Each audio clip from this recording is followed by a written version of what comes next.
चीजें कुछ मत करिए, आप सुलह समझौता कर लीजिए, वरना हम आपके अकॉर्डिंग केस करेंगे या कुछ भी करेंगे, ऐसी धमकी दिया।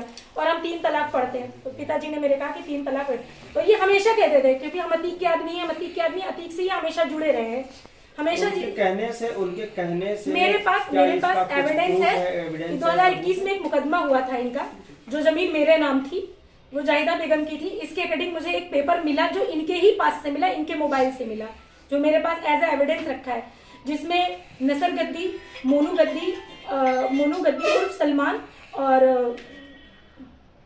राहिल हसन जो कम्बू जावेद के छोटे भाई हैं, जिसमें नसर इस टाइम वारंट पे चल रहे हैं, इनकी गिरफ्तारी है।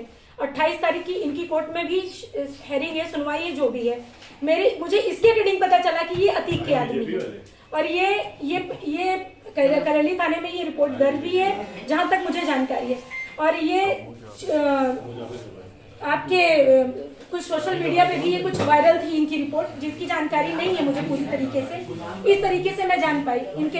अभी थोड़े दिन पहले कभी मेरे पास कुछ पेपर और प्रूफ रखा है, जिसमें इनके बड़े भाई के ऊपर भी मारपीट का भी रखा है। गद्दी होने के बावजूद ये मारते पीटते दबंग टाइप के सारे भाई बहन हैं। आपके अपने पारिवारिक जीवन में अभी तक जो भी कलेश या कलह आए हैं, इसके लिए आपने क्या कार्रवाई की है? कहाँ गई? सर, करैली थाना गई हूँ मैं, जिसमें कोई सुनवाई नहीं।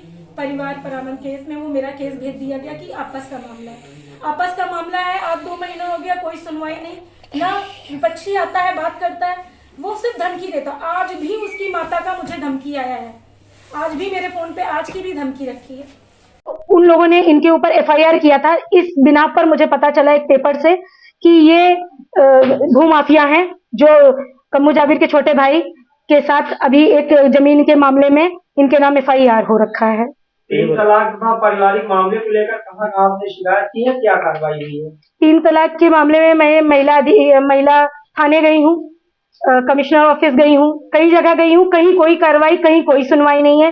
परिवार परामर्श केस में भेज दिया गया, जहां मैं अकेले हमेशा जाती हूँ। इस विपक्षी का कोई आना जाना नहीं है वहां पर। क्या मांग? मांग ये है कि मुझे इंसाफ दिलाया जाए। मेरी बेटी के साथ है, मैं किराए के मकान में रहती हूँ। ये मुझे टॉर्चर करते हैं कि जहेज के लिए, जहेज नहीं देने की स्थिति है। मेरे फादर कैंसर से सर्वाइव है, मदर मेरी पैरालाइज है, तो मैं नहीं दे सकती हूँ। मेरा ये कहना है कि क्या 3 तलाक बेटियों के लिए इस तरह बना है? अगर इस पे कोई कार्रवाई नहीं होगी, 2 तारीख को योगी जी आ रहे हैं, मैं अपनी बेटी के साथ मैं आत्मदाह कर लूंगी।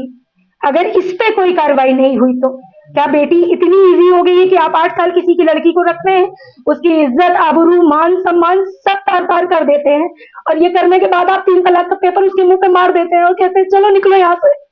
मैं अपनी बेटी के साथ कहाँ जाऊंगी? मुझे इंसाफ चाहिए। आज तक मुझे अतीक अहमद के नाम से यह डराता आया है। इस डर से जब इसने मेरे साथ केस किया 5 तारीख को, तो मैं गई नहीं पुलिस स्टेशन, थाने गई, वहां बताया तो उन्होंने कहा अतीक अहमद की गुड़ को अब तक आप अपने घर में रखी थी, जब मुझे पता चलेगा तभी मैं बताऊंगी। कोई कार्रवाई, कोई सुनवाई नहीं है।